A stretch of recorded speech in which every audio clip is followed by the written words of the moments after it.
ನಮಸ್ತೆ ವೀಕ್ಷಕರೇ, welcome back to ವಿಘ್ನ ಕ್ರಿಯೇಷನ್. ಇವತ್ತಿನ ವೀಡಿಯೋದಲ್ಲಿ ನಾನು ಒಂದು ಡಿಫ್ರೆಂಟ್ ಆಗಿರೋಂಥ ಡಿಸೈನ್ ತೋರಿಸ್ತಾ ಇದ್ದೀನಿ. ಇದು ಸಪ್ರೇಟ್ ಹಾಕೋವಂಥದ್ದು, ಸಿಂಗಲ್ ಸ್ಟೆಪ್ ಅಂದ್ರೂ ಫ್ಲವರೆಲ್ಲ ಸಪ್ರೇಟಾಗಿ ಹಾಕೋವಂಥದ್ದು.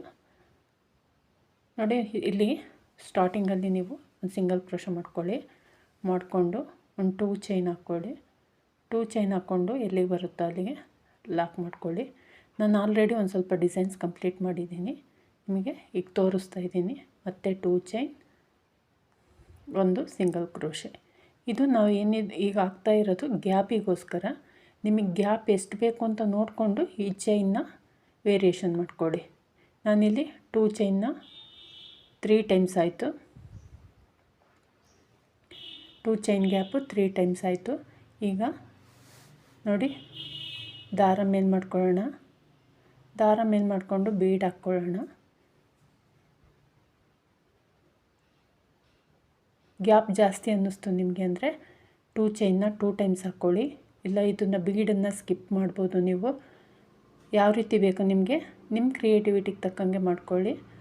ನೋಡಿ, ಈ ರೀತಿ ಬೀಡ್ ಹಾಕಿ ಬೀಡ್ ಲಾಕ್ ಮಾಡಿ ಬಟ್ಟೆಗೆ ಒಮ್ಮೆ ಲಾಕ್ ಮಾಡ್ಕೊಳ್ಳೋಣ. ಮಾಡಿಕೊಂಡು ಇಲ್ಲಿ 4 ಚೈನ್ ಹಾಕ್ಕೊಳ್ಳೋಣ. 1 2 3 4 ಚೈನ್ ಹಾಕ್ಕೊಂಡು ಒಂದು ಸಿಂಗಲ್ ಕ್ರೋಶೆ ಮಾಡ್ಕೊಳ್ಳೋಣ. ಇದು ಈ 4 ಚೈನ್ ಗ್ಯಾಪ್ ಇದೆಯಲ್ಲ, ಇದು ಕುಚ್ಚು ಹಾಕಲಿಕ್ಕೆ.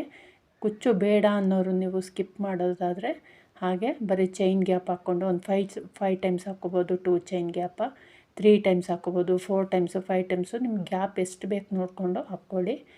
ಕುಚ್ಚಿಗೋಸ್ಕರ ನಾನು ಇದು ಗ್ಯಾಪ್ ಜಾಸ್ತಿ ಬಿಟ್ಕೊಂಡಿದ್ದೀನಿ. ಕುಚ್ಚು ಬೇಡ ಅನ್ನೋರು ಇದನ್ನು ಸ್ಕಿಪ್ ಮಾಡಿ, ಈಗೇನು 2 ಬೀಡ್ ಹಾಕಿ ಸೆಂಟ್ರಲ್ಲಿ 4 ಚೈನ್ ಹಾಕಿದ್ದೀನಲ್ಲ, ಅದನ್ನು ಸ್ಕಿಪ್ ಮಾಡಿ ನೀವು ಡೈರೆಕ್ಟಾಗಿ ಪೆಟಲ್ಸ್ ಮಾಡ್ಕೋಬೋದು, ಡಿಸೈನ್ ಮಾಡ್ಕೋಬೋದು. ನೋಡಿ, ಈ ರೀತಿ ಬರುತ್ತೆ. 2 ಬೀಡ್ಗಳ ಮಧ್ಯೆ ನಾನು ಒಂದು ಕುಚ್ಚು ಹಾಕಿ ಕುಚ್ಚಿಗೆ ಪ್ಲೇಸ್ ಬಿಟ್ಟಿದ್ದೀನಿ. ಇದು ಅಂತ ಇನ್ನೊಂದು ಸ್ವಲ್ಪ ಡಿಫ್ರೆಂಟಾಗಿ ಕಾಣಲಿ ಅಂತ ಆ ಥರ ಮಾಡಿದ್ದೀನಿ ಮೈಸೂರು ಸಿಲ್ಕ್ ಸೀರೆಗೆ. ನಿಮಗೆ ಬೇಡ ಅಂದರೆ ನಾನು ಹಾಗೇನೂ ಕುಚ್ಚು ಹಾಕದೇನೂ ಕೂಡ ಹಾಕಿ ತೋರಿಸ್ತೀನಿ ಯಾವ ರೀತಿ ಅಂತ. ಕುಚ್ಚಿಗೆ ಜಾಗ ಬಿಡದೆ ಹಾಗೆ ಕೂಡ ಹಾಕಿ ತೋರಿಸ್ತೀನಿ.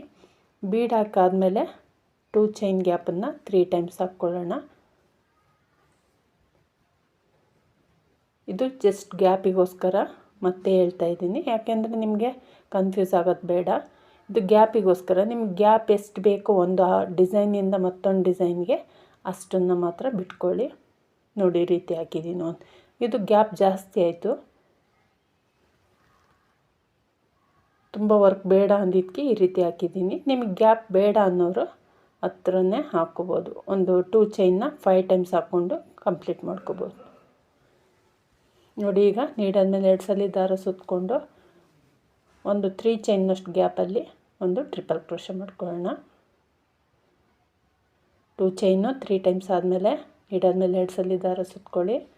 ಒಂದು 2-3 ಚೈನ್ನಷ್ಟು ಗ್ಯಾಪ್ ಬಿಟ್ಟು ನೀಡಲ್ ಹಾಕಿ ದಾರ ತೊಗೊಬಂದು ಒಂದು ಟ್ರಿಪಲ್ ಕ್ರೋಶೆ ಮಾಡ್ಕೊಳ್ಳಿ.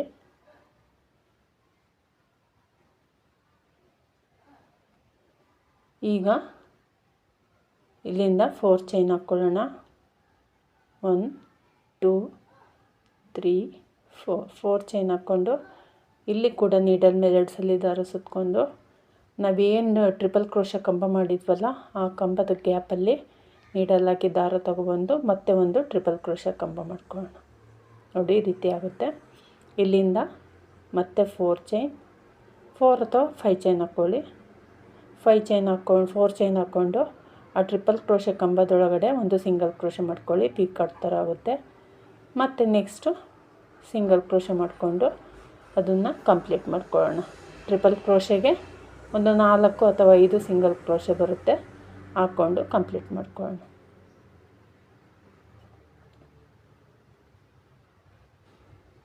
ಈಗ ಬಟ್ಟೆಗೆ ಟ್ರಿಪಲ್ ಕ್ರೋಶೆ ಮಾಡಿದ್ದೀವಲ್ಲ, ಆ ಟ್ರಿಪಲ್ ಕ್ರೋಶೆಗೆ ಒಂದು ಸಿಂಗಲ್ ಕ್ರೋಶೆ ಮಾಡಿಕೊಂಡು ಇಷ್ಟೇ ಅದನ್ನು ಕಂಪ್ಲೀಟ್ ಆಗುತ್ತೆ. ಅಲ್ಲಿಗೆ ಒಂದು ಲೇಯರ್ ಕಂಪ್ಲೀಟ್ ಆಗುತ್ತೆ. ನೆಕ್ಸ್ಟು ಚೈನ್ ಹಾಕ್ಕೊಳ್ಳೋಣ. 6 ಚೈನ್ ಅಥವಾ 7 ಚೈನ್ ಹಾಕ್ಕೊಳ್ಳಿ. ನೋಡಿ, ಗ್ಯಾಪ್ ಎಷ್ಟು ಹಿಡಿಯುತ್ತೆ ಅಷ್ಟು ಹಾಕ್ಕೊಂಡು 4 ಚೈನ್ದು ಒಂದು ಲೂಪ್ ಬಂದಿತ್ತಲ್ಲ, ಆ ಲೂಪ್ ಒಳಗಡೆ ಒಂದು ಸಿಂಗಲ್ ಕ್ರೋಶೆ ಮಾಡ್ಕೊಳ್ಳಿ. ಮಾಡಿಕೊಂಡು ಈಗ 2 ಚೈನ್ ಮತ್ತು ಡಿಸೈನ್ನ ಟರ್ನ್ ಮಾಡಿಕೊಂಡು ಆ ಚೈನ್ ಹಾಕ್ಕೊಂಡ್ವಲ್ಲ 6 ಚೈನು, ಆ ಚೈನ್ ಒಳಗಡೆ ಡಬಲ್ ಕ್ರೋಶೆ ಮಾಡ್ತಾ ಹೋಗೋಣ. ಅದೆಷ್ಟು ಗ್ಯಾಪ್ ಫಿಲ್ ಆಗೋಷ್ಟು ಬೇಕೋ ಅಷ್ಟನ್ನೂ ಡಬಲ್ ಕ್ರೋಶೆಯಿಂದ ಕಂಪ್ಲೀಟ್ ಮಾಡ್ಕೊಳ್ಳೋಣ. ಕುಚ್ಚು ಬೇಡ ಅನ್ನೋರು ಈ ಡಿಸೈನ್ಗೆ ನೋಡಿ ಈ ರೀತಿ ಕಂಪ್ಲೀಟ್ ಮಾಡಿದ್ದೀನಿ ಡಬಲ್ ಕ್ರೋಶೆ. ಈಗ ಬಟ್ಟೆಗೆ ಟ್ರಿಪಲ್ ಕ್ರೋಶೆ ಮಾಡಿದ್ದೀವಲ್ಲ ಅದೇ ಜಾಗಕ್ಕೆ ಒಂದು ಸಿಂಗಲ್ ಕ್ರೋಶೆ ಮಾಡ್ಕೊಳ್ಳೋಣ. ಸೆಕೆಂಡ್ ಲೇಯರ್ ಕೂಡ ಕಂಪ್ಲೀಟ್ ಆಯಿತು.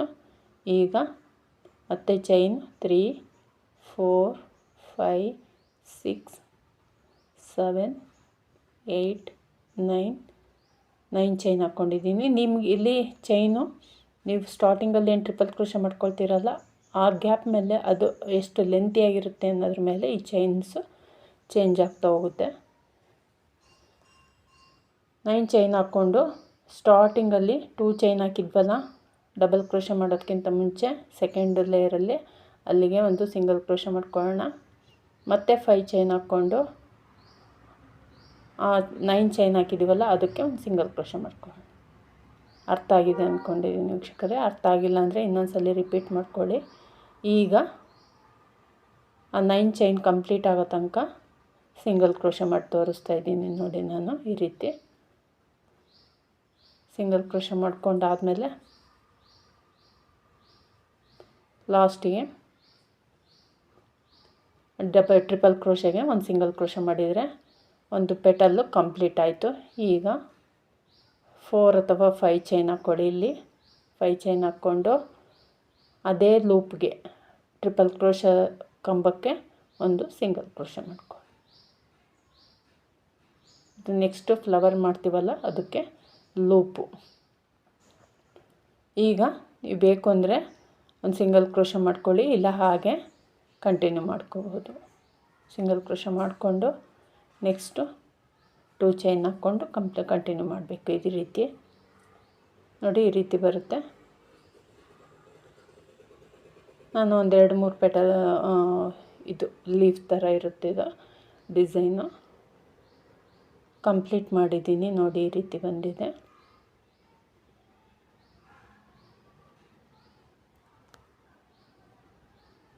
ಸೀರೆ ಕಂಪ್ಲೀಟ್ ಮಾಡಿದ್ದೀನಿ ನಾನು ನಿಮಗೆ ತೋರಿಸ್ಲಿಕ್ಕೋಸ್ಕರ ಲಾಸ್ಟಿಗೆ ಬಿಟ್ಕೊಂಡಿದ್ದು. ಈಗ ಫ್ಲವರ್ ಕೂಡ ಯಾವ ರೀತಿ ಮಾಡೋದು ಅಂತ ತೋರಿಸ್ತೀನಿ ನೋಡಿ. ಈ ರೀತಿ ಒಂದು ನಾಟ್ ಹಾಕ್ಕೊಳ್ಳಿ. ನಾಟ್ ಹಾಕ್ಕೊಂಡು ಸೀರೆ ಬ್ಯಾಕ್ ಸೈಡಿಗೆ ತೊಗೊಳ್ಳಿ. ಬ್ಯಾಕ್ ಸೈಡಿಗೆ ತೊಗೊಂಡು ಲಾಸ್ಟಿಗೆ 5 ಚೈನ್ದು ಒಂದು ಲೂಪ್ ಬಂದಿದೆಯಲ್ಲ ಪಕ್ಕದಲ್ಲಿ, ಆ ಲೂಪ್ ಒಳಗಡೆ ನೀಡಲ್ ಹಾಕಿ ದಾರನ ತೊಗೊಬಂದು ಒಂದು ಸಿಂಗಲ್ ಕ್ರೋಶೆ ಮಾಡ್ಕೊಳ್ಳಿ. ಮಾಡ್ಕೊಂಡಾದ್ಮೇಲೆ 5 ಚೈನ್ 1 2 3 4 ಮತ್ತು 5 ಚೈನ್ ಹಾಕ್ಕೊಂಡು ಅದೇ ಲೂಪ್ಗೆ ಮತ್ತೆ ಲೆಫ್ಟ್ ಸೈಡಿಗೆ ಒಂದು ಸಿಂಗಲ್ ಕ್ರೋಶೆ. ಈಗ ಡಿಸೈನ್ನ ಫ್ರಂಟಿಗೆ ತಗೊಳ್ಳೋಣ. ಲೆಫ್ಟ್ ಸೈಡಿಗೆ ಒಂದು ಸಿಂಗಲ್ ಕ್ರೋಶೆ ಮಾಡಾದ್ಮೇಲೆ ಡಿಸೈನ್ನ ಫ್ರಂಟಿಗೆ ತಗೊಳ್ಳೋಣ. ಫ್ರಂಟಿಗೆ ತಗೊಂಡು 2 ಚೈನ್ ಹಾಕ್ಕೊಳ್ಳೋಣ. 1 2 ಚೈನ್ ಹಾಕ್ಕೊಂಡು ಈಗೇನು ನಾವು ಮಾಡಿದ್ವಲ್ಲ 5 ಚೈನ್ದು ಲೂಪು, ಆ ಲೂಪ್ಗೆ ಒಂದು ಸಿಂಗಲ್ ಕ್ರೋಶೆ ಅಂದರೆ ಪೀಕ್ ಕಟ್ಸ್ ಮಾಡ್ತಾ ಹೋಗ್ಬೇಕೀಗ. 2 ಚೈನ್ ಒಂದು ಸಿಂಗಲ್ ಕ್ರೋಶೆ. ಇದು ಫ್ಲವರ್ ಥರ ಕಾಣುತ್ತೆ.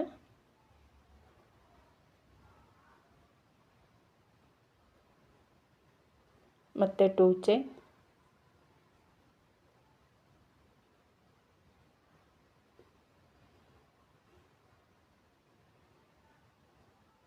ಒಂದು ಸಿಂಗಲ್ ಕ್ರೋಶೆ.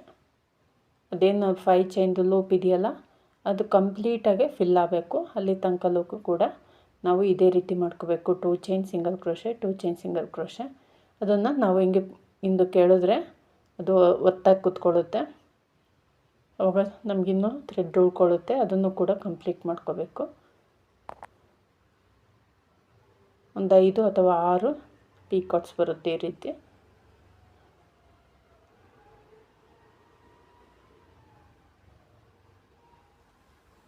ನೋಡಿ ಈ ರೀತಿ ಆದಮೇಲೆ ಅದು ಒಂದು ಫ್ಲವರ್ ಥರ ಕಾಣುತ್ತೆ.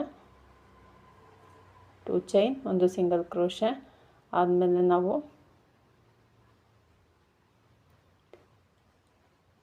ಬ್ಲೂ ಕಲರ್ ಥ್ರೆಡ್ಡಲ್ಲಿ ಒಂದು ಲೂಪ್ ಮಾಡ್ಕೊಂಡಿರ್ತೀವಲ್ಲ, 5 ಚೈನ್ ಒಂದು ಲೂಪು, ಆ ಲೂಪ್ಗೆ ಸಿಂಗಲ್ ಕ್ರೋಶೆ ಮಾಡ್ಕೊಳ್ಳೋಣ. ನೋಡಿ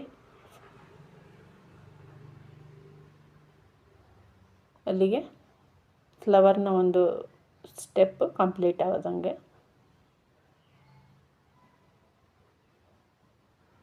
ಈಗ ಮತ್ತೆ ಚೈನ್ ಹಾಕ್ಕೊಳ್ಳೋಣ. ಅದು ಏನು ಫಸ್ಟು ಸ್ಟೆಪ್ ಫ್ಲವರ್ ಇದೆಯಲ್ಲ ಅದು ಕಂಪ್ಲೀಟಾಗಿ ಕವರ್ ಆಗೋವಷ್ಟು ಚೈನ್ ಹಾಕ್ಕೋಬೇಕು. ಇಲ್ಲಿ 10, 11, 12 ಎಷ್ಟು ಚೈನ್ ಬೇಕು ನಿಮಗೆ. ಫಸ್ಟು ಸ್ಟೆಪ್ಪಲ್ಲಿ ಅದು ಪೀಕಾಟ್ಸು ದೊಡ್ಡದು ಚಿಕ್ಕದು ಯಾವ ರೀತಿ ಮಾಡಿರ್ತೀರೋ ಅದ್ರ ಮೇಲೆ ಡಿಪೆಂಡ್ ಆಗುತ್ತೆ. ಇಲ್ಲಿ ನಾನು 11 ಹಾಕ್ಕೊಂಡಿದ್ದೀನಿ.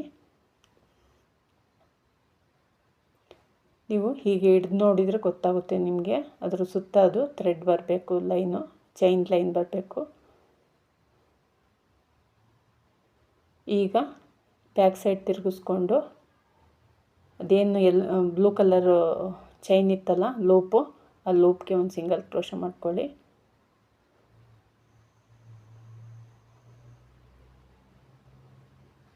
ಈಗ ಇದಕ್ಕೂ ಕೂಡ ನಾವು ಈ ಚೈನ್ಗೂ ಕೂಡ ಅದೇ ರೀತಿ ಪೀಕಾಟ್ಸ್ ಮಾಡಬೇಕು. 2 ಚೈನ್, ಒಂದು single crochet, 2 chain single crochet complete ಆಗೋವರೆಗೂ.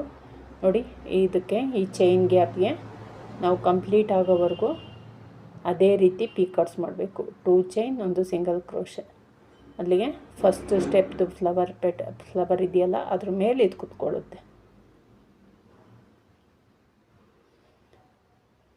ಟ್ರೆಡಿಷನಲ್ ಬೇಡ ಅನ್ನೋರು ಈ ರೀತಿ ಡಿಸೈನ್ನ ಟ್ರೈ ಮಾಡ್ಬೋದು. ಬೋರ್ ಆಗಿದೆ ಟ್ರೆಡಿಷನಲ್ ಅಂತ ಅನಿಸಿದರೆ ಈ ಡಿಸೈನ್ನ ಟ್ರೈ ಮಾಡ್ಬೋದು. ಕ್ವಿಕ್ಕಾಗಿ ಆಗುವಂಥ ಡಿಸೈನು. ಇದಕ್ಕೆ ನೀವು ಪ್ರತಿಯೊಂದು ಡಿಸೈನ್ಗೂ ಕೂಡ ಥ್ರೆಡ್ ಕಲರ್ನ ಚೇಂಜ್ ಮಾಡ್ಕೋಬೋದು. ಥ್ರೆಡ್ಡನ್ನು ಕಟ್ ಮಾಡಿ ನಾವು ನೆಕ್ಸ್ಟು ಡಿಸೈನ್ ಕಂಟಿನ್ಯೂ ಮಾಡೋದ್ರಿಂದ ನೀವು ಯಾವ ಕಲರ್ ಥ್ರೆಡ್ ಬೇಕಾದರೂ, ಮಲ್ಟಿ ಕಲರ್ ಥ್ರೆಡ್ ಬೇಕಾದ್ರೂ ಯೂಸ್ ಮಾಡ್ಕೋಬೋದು. ಈ ರೀತಿ ಹಾಕೋದ್ರಿಂದ ಸೀರೆ ಏನಾದರೂ ಮಲ್ಟಿ ಕಲರ್ ಇದ್ದರೆ ಈ ರೀತಿ ಡಿಸೈನ್ನ ಸೆಲೆಕ್ಟ್ ಮಾಡ್ಕೋಬೋದು. ನೋಡಿ ಈ ರೀತಿ ಹಾಕಿದ್ಮೇಲೆ 2 ಚೈನ್, ಒಂದು ಪೀಕಾಟ್ಸ್, 2 ಚೈನ್, ಒಂದು ಪೀಕಾಟ್ಸ್ ಈ ರೀತಿ ಮಾಡ್ಕೋಬೇಕು. ಕಂಪ್ಲೀಟಾಗಿ ಒತ್ತಾಗಿ ಕುತ್ಕೋಬೇಕು. ಅದು ಎಷ್ಟು ಹಿಡಿಯುತ್ತೋ ಅಷ್ಟನ್ನು ಕೂಡ ಹಾಕ್ಕೋಬೇಕು.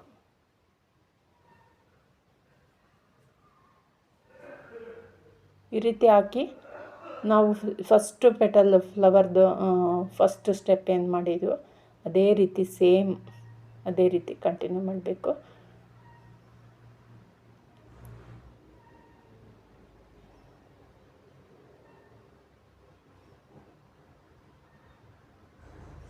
ತುಂಬ ಕ್ವಿಕ್ಕಾಗಿ ಆಗುತ್ತೆ ಡಿಸೈನು, ಸ್ವಲ್ಪ ಡಿಫ್ರೆಂಟಾಗಿರುತ್ತೆ. ನೋಡಿ ಈ ರೀತಿ ಕಂಪ್ಲೀಟ್ ಆದಮೇಲೆ ನಾವೇನು ಪರ್ಪಲ್ ಕಲರ್ ಲೈನು ಲೂಪ್ ಇತ್ತಲ್ಲ ಆ ಲೂಪ್ಗೆ ಒಂದು ಸಿಂಗಲ್ ಕ್ರೋಶೆ ಮಾಡ್ಕೋಬೇಕು.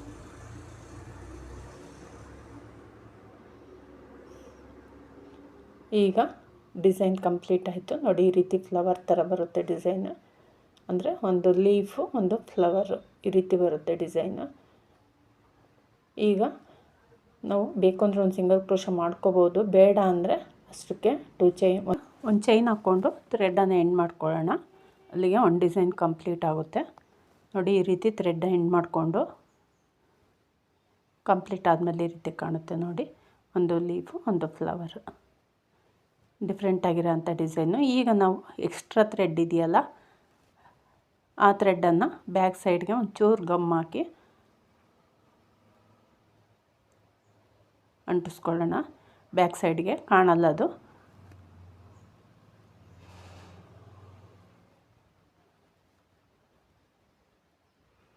ಈ ರೀತಿ ನೋಡಿ. ಈಗ ಫ್ರಂಟ್ ಸೈಡಲ್ಲಿ ಎಕ್ಸ್ಟ್ರಾ ಥ್ರೆಡ್ ಇದೆಯಲ್ಲ ಅದನ್ನು ಹಾಗೆ ಟ್ರಿಮ್ ಮಾಡಿದ್ರು ನಡೆಯುತ್ತೆ. ಯಾಕಂದರೆ ಅದು ಸ್ಟಿಚಿಂಗ್ ಒಳಗಡೆ ಸೇರಿಕೊಂಡಿರುತ್ತೆ. ಸ್ವಲ್ಪ ಹಾಗೆ ಗಮ್ ಮಾಡಿ ಅದನ್ನು ಥ್ರೆಡನ್ನು ಟ್ರಿಮ್ ಮಾಡ್ಕೊಳ್ಳಿ. ಅದು ಸ್ಟಿಚಿಂಗ್ ಒಳಗಡೆ ಸೇರಿಕೊಂಡಿರುತ್ತೆ, ಬಿಚ್ಕೊಳ್ಳಲ್ಲ. ಈ ರೀತಿ ಡಿಸೈನ್ ಕಂಪ್ಲೀಟ್ ಆಗಿದೆ. ಇದಕ್ಕೆ ಕುಚ್ಚು ಕೂಡ ಹಾಕಿ ತೋರಿಸ್ತೀನಿ ನಾನು.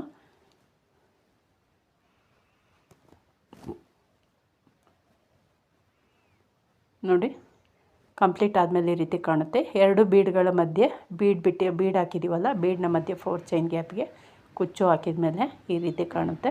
ನಿಮಗೆ ಕುಚ್ಚು ಬೇಡ ಅಂದರೆ ಬರೀ ಬೀಡ್ ಕೂಡ ಹಾಕೋಬೋದು. ಬೀಡು ಕುಚ್ಚು ಎರಡೂ ಬೇಡ ಅಂದರೆ ಹಾಗೆ ಬರೀ 2 ಚೈನ್ದು ಗ್ಯಾಪ್ ಮಾಡಿಕೊಂಡು ಈ ಡಿಸೈನ್ ಮಾಡ್ಕೋಬೋದು. ನಿಮ್ಮ ಕ್ರಿಯೇಟಿವಿಟಿಗೆ ತಕ್ಕಂಗೆ ಇದನ್ನು ಡಿಸೈನ್ನ ಮಾಡ್ಕೊಳ್ಳಿ. ನೋಡಿ ನನಗೆ ಕುಚ್ಚು ಬೇಡ ಮತ್ತು ಬೀಡು ಬೇಡ ಅಂದರೆ ಈ ರೀತಿ ಹಾಕಿ ತೋರಿಸ್ತಿದ್ದೀನಿ. ನೋಡಿ ಹತ್ರ ಬರೋಂಗೆ ತುಂಬ ಹತ್ರ ಹಾಕಿದ್ದೀನಿ. ಇದನ್ನು ಇನ್ನೂ ಸ್ವಲ್ಪ ಗ್ಯಾಪ್ ಬಿಟ್ಟು ಬೇಕಂದರೆ ಹಾಕ್ಕೋಬೋದು. ನೋಡಿ ನಾನಲ್ಲಿ 2 ಚೈನ್ ಗ್ಯಾಪನ್ನು ಈಗ ಮೇಲೆ ತೋರಿಸ್ತಾ ಇದ್ದೀನಲ್ಲ, ಅಲ್ಲಿ 2 ಚೈನ್ ಗ್ಯಾಪನ್ನು ಒಂದು ಲೀಫ್ಗೂ ಮತ್ತು ಇನ್ನೊಂದು ಲೀಫ್ಗೂ 3 ಟೈಮ್ಸ್ ಮಾಡ್ಕೊಂಡಿದ್ದೀನಲ್ಲ, ಅಥವಾ ಅದನ್ನು 4 ಟೈಮ್ಸ್ ಅಥವಾ 5 ಟೈಮ್ಸ್ ಮಾಡ್ಕೋಬೋದು. ಇಲ್ಲಿ ಅದೇ ಜಾಗದಲ್ಲಿ ನೀವು ಬೇಡ ಅಂದರೆ ಬೀಡ್ ಕೂಡ ಹಾಕ್ಕೋಬೋದು. ಒಂದು ಸಿಂಗಲ್ ಬೀಡು, ಇಲ್ಲಿ ಒಂದು ಬೀಡ್ ಕೂಡ ಹಾಕ್ಕೋಬೋದು. ನಿಮ್ಗೆ ಯಾವುದೇ ರೀತಿ ಇಷ್ಟ ಆಗುತ್ತೋ ಆ ರೀತಿ ಮಾಡ್ಬೋದು. ಇಷ್ಟ ಆಗಿದೆ ಅಂದ್ಕೊಂಡಿದ್ದೀನಿ ವೀಕ್ಷಕರೇ. ಇಷ್ಟ ಆದರೆ ಒಂದು ಲೈಕ್ ಕೊಡೋದನ್ನು ಮರಿಬೇಡಿ. ಪ್ಲೀಸ್ ಸಬ್ಸ್ಕ್ರೈಬ್ ಮಾಡ್ಕೊಳ್ಳಿ, ಸಪೋರ್ಟ್ ಮಾಡಿ. ನಿಮ್ಮ ಅನಿಸಿಕೆಗಳನ್ನ ಕಮೆಂಟ್ ಬಾಕ್ಸಲ್ಲಿ ತಿಳಿಸಿ. Thank you for watching. Bye.